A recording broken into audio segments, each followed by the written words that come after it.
What's going on, people? Welcome back to another video. My name is hughwizzy and you're watching a little chat, a little roundup of what's been going on in the world. The world is it's a bit fruity, isn't it, these days? Let's talk. How are you all? Talk to me. Let me know how you're doing. We need Wizzy to shave his head. That's the first comment that I'm seeing.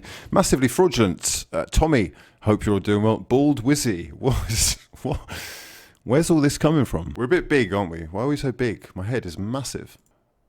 Let's just shrink us a little bit. There we go. It's a bit intrusive, isn't it? Our first bit of news is that Liverpool's Mohamed Salah has tested positive for coronavirus while on international duty with Egypt. This is getting out of hand now, isn't it? Everyone is dropping with COVID. We need a COVID list to see all of the players who have been confirmed as having the virus. He has actually undergone a second test later, which confirmed as well that he has got COVID-19. So Mohamed Salah is going to be self-isolating and could miss Liverpool's next two matches. It's not really happening for Liverpool, is it? Joe Gomez is another player that we're going to have to talk about. Liverpool confirming that Gomez has undergone successful surgery to repair a tendon on his left knee. Joe will now begin a rehabilitation program with our medical team. So they have lost Van Dijk, Fabinho, and now Joe Gomez, together with Trent, of course. I mean, it's going to be a makeshift defence, isn't it? James Milner is going to be needed. Matip has only been back for a minute as well. I don't know how many games he's played, but it won't be many. Big ask for Liverpool to carry on and maintain their status at the top. And it's a massive opportunity, I think, this for someone else to win the league. For the first time since, I guess, 2015, it really does look like there are a lot of clubs in transition. And with this mad fixture list that just never seems to end and the injuries that are as a result inevitable, there is space for someone to take advantage. Who do you think it is going to be? Manchester City don't look quite there right now. Liverpool have been scoring more than they've been conceding, but only just. And can that go on forever? However, January is around the corner, and from what I hear, they are very interested in signing a top-class centre-back. Before joining Egypt's national team training camp, Mo Salah dances in his brother's wedding party. Oh, I see. Is this where he's got COVID? I mean, he looks really happy there, doesn't he? And if it's his brother's wedding, you can't really blame him for going. So anyway, Mo Salah out. He is also going to miss Egypt hosting Togo in the African Cup of Nations today, followed by the reverse fixture on Tuesday. He's going to have to self-isolate and could miss Liverpool's next two games, which is Leicester in the Premier League, followed by a Champions League tie against Atalanta. 8 goals in his 8 starts, so obviously huge miss. Here's a tweet from Spanish journalist Quique Marin about William Saliba. The 19-year-old is still a central defender with a great future, says Quique, but they tell me that having lost his parents in a short space of time, you notice there that it says having lost his parents. I cannot imagine what kind of situation he is in personally. Very sad to hear that, and totally understandable why he's been out for so long. He is only 19, losing both of your parents, having just made what is already going to be a quite challenging move to another country, is certainly understandable, at least, why I think there's been no sign of Saliba just yet. Jose Mourinho has been handed a suspended one-match ban, and Spurs are fined €25,000 by UEFA for being responsible for a late kickoff in the Europa League game against Royal Antwerp. They charged less for racism. The reason why the game was delayed was because Spurs called out that Royal Antwerp were using smaller goalposts. Reminder that Montenegro fans racially abused Sterling, Hudson-Odoi and Rose last year, and UEFA only fined them €19,000. 2 minutes delayed kickoff, 25,000 fine. I mean, that is everything that's wrong with football, isn't it? The implications of a late kickoff are that advertisers' time that they have paid for is potentially eaten into, and as a result, they open themselves up to litigation, I guess. Mighty Mikey has sent me this. What do you think of Arsenal's lack of loyalty or care? I was like, what? What's he talking about? So I've clicked on it. Time for some clarity and closure. Oh, wow, this club. Honestly, this is awful PR. It is awful. This is from the son of the man who sits inside Gunnersaurus, the costume, right? Look at this. Back at the Emirates today. So you got everyone going... Oh, actually, everyone's saying free Ozil. Bring Ozil back. Thanks, Ozil. Long live Ozil. Free Ozil. Yeah. Look, unfortunately, that's not the same guy that we were expecting. The guy whose job that we thought Mesut Ozil was trying to save is not inside that costume. Because, as we will read here, I can't believe what they've done. This guy worked for Arsenal as Gunnersaurus for 27 years, voluntarily for the first 14. This guy's doing it for 14 years for free, for the love of it, for the love of the club. And he definitely has helped to shape... he's part of Arsenal's brand, we know that. Gunnersaurus is instantly recognisable. In response to the pandemic, Arsenal decided they weren't going to include Gunnersaurus anymore. He was going to be part of their cost-cutting redundancy exercise because of the lack of match days and community opportunities. Okay, he says that's understandable. But Gunner wasn't about to become extinct. Unfortunately, Arsenal were unable to find a suitable way to include my dad in their new normal part-time plans, or even offer him the chance to hand over his legacy. Perhaps they see him as an extinct dinosaur, after all. To act with class is an Arsenal value that I remember from my time working with the club. However, I don't feel that this was reciprocated in how his journey ended. I'd like to thank George Allen for setting up the GoFundMe page, and Mesut Ozil and hundreds of Arsenal fans who sent thoughtful messages and donations. I know this support means so much to my dad, but it was never about the money. It was about my dad's loyalty and memories of 27 fond years of Gunnersaurus. All funds received will be donated to charities close to my dad's heart. Okay, so basically this is what's happened here, right? They've made him redundant, and then they've said Gunnersaurus is now a part-time role. See, they must have offered him something.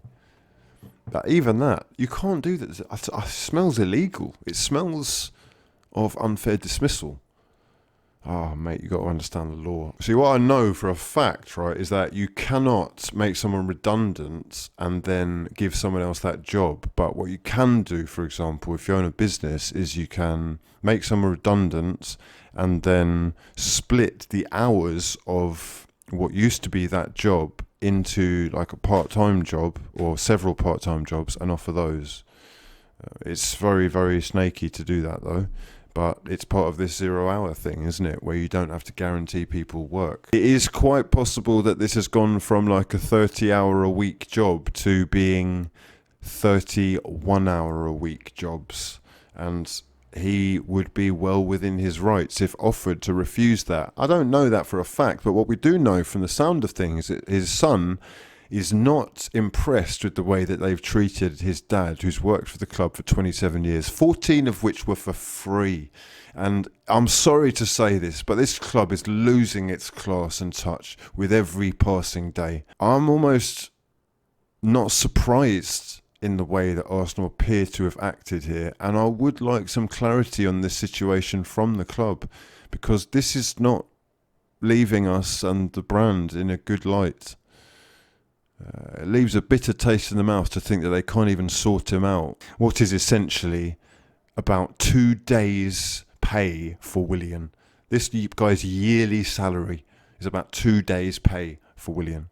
And how they think that they can get away, how they have the fucking audacity to post pictures of Gunnersaurus fooling us all, lying to us in our face to pretend that they've done the right thing to get the man behind the mask back in business. During a time when people need help, as much help as possible, people are going under, lads.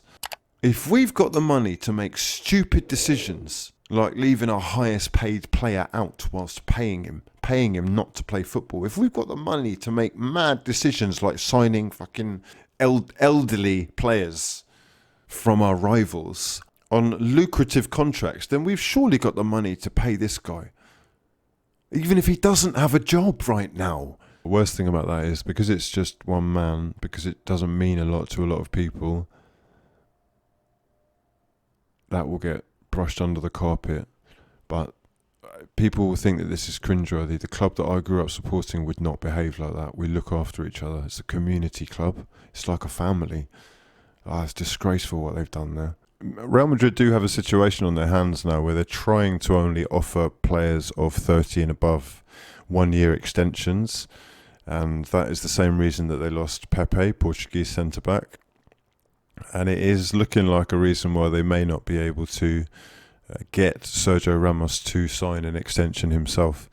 And that could well open the door for him to link up with the likes of Neymar and Mbappe at Real Madrid. This is Nicholas Bentner talking on BBC Radio 5 Live about his excessive gambling habits whilst an Arsenal player, saying that he went to the casino and on a regular basis was down.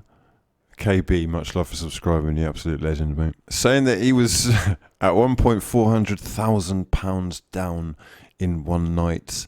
Not surprised by this at all, because he was, of course, caught with the Paddy Power pants, or at least not caught, he was flashing Paddy Power pants and paid handsomely for that, so his connection with betting and gambling sites is not a surprise.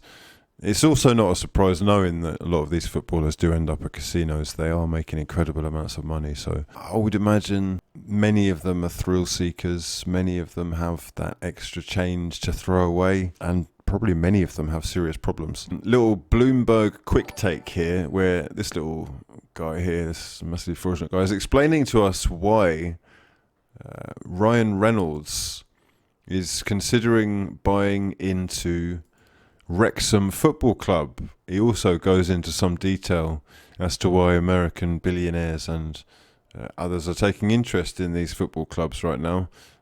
And it's not just for the lucrative TV rights that we're used to, I guess, those oligarchs and whatnot riding the gravy train for, but this time so that they can have, I guess, the full production rights for a documentary, essentially buying a football club to make a documentary. I'm not sure how I feel about this, if I'm totally honest. It is basically like an All or Nothing, or the Manchester City or Liverpool or Sunderland ones that we have been seeing so frequently on Amazon and Netflix.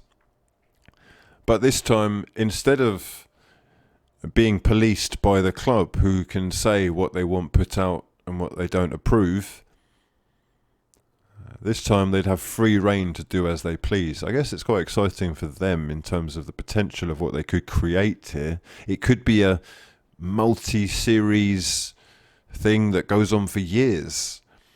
I do worry about it, though, if I'm honest. Essentially, what kind of idea that creates. I mean, it certainly brings money to the community. That can never be bad. But what is this doing? What is football becoming? And how conceited would they go behind the scenes to make drama, you know? Let me know your thoughts in the comment section below. But anyway, it looks like Ryan Reynolds and his mate are interested in buying Wrexham Football Club to make a documentary. Fresh off the back of doing deals with Nerf guns, Arsenal Football Club, covering themselves in more glory, signing a deal with a beer company linked to dog meat. Arsenal have angered animal lovers worldwide by signing a deal with a beer giant that is commonly linked with dog meat in Cambodia. They've agreed a 3-year deal with Gansberg Brewery, whose huge street billboards that you can see down here feature meals made of dog meat.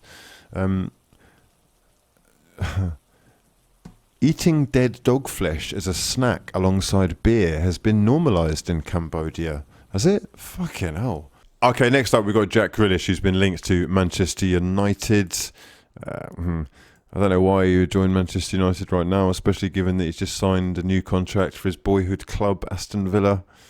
And they seem to be doing better than they've done in such a long time.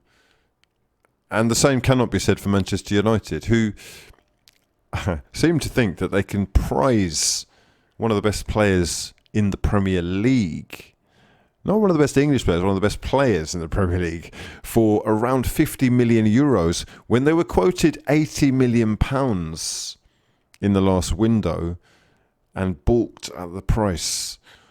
I'll tell you what, the price has gone up, lads. The price has actually gone up. So the government may well be stepping in to force the hand of the Football League in general, I guess. We need a rescue package for the lower leagues. I've heard £50 million being touted as something that they might accept. But the government hosted a virtual summit on the future of English football, and they are going to be talking about a whole host of issues in these unprecedented financial times. Yeah, I think change is afoot in life in general, isn't it? I think the restructuring and resetting of the world is really in full flow. It is going to be very interesting to see where we end up in a few months. Let me know your thoughts in the comment section below on any of the topics that we've discussed today. Please do subscribe to the channel if you're new, and drop the video a damn like if you breathe oxygen. But for now, my name's been hughwizzy, and this has been a lot of fun. Peace.